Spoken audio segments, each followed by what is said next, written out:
হরে কৃষ্ণা। দেখো গোপুসোনা ভীষণ ভীষণ ভীষণ গরম লেগে গেছে, তাই জামা খুলে বসে পড়েছে। আর এখানে গোপুসোনার জন্য কতগুলো ফুল আজকে গার্ডেনিয়া ফুলে পেয়েছিলাম মর্নিংওয়াকে গিয়ে, তো সেগুলো রয়েছে, খুব সুন্দর গন্ধ এটা।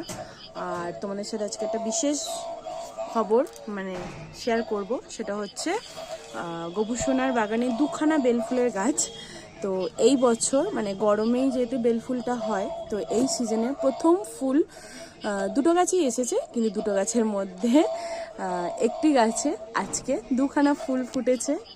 তো দেখো এই সেই গোপুসোনার বেলফুলের গাছ, সাথে আবার করবী গাছ আছে।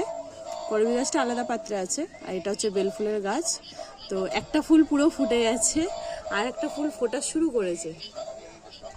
তো এই দুটো হচ্ছে ফুল ফুটেছে, এখন দেবো না, একটু পরে গোপুসোনা বিশ্রামে চলে যাবে। তো এটা কালকে ভোরবেলায় মঙ্গল আরতির সময় দেওয়া হবে। আর আজকে সারা রাত গোপুসোনা ঘুমাবে এই বেলফুলের গন্ধ শুকতে শুকতে। গোপুসোনা বেলফুলের বাগানে আজকে শয়ন করবে স্মেলের সাথে সাথে। তো তোমরা অবশ্যই জানিও কেমন লাগে। হরে কৃষ্ণা।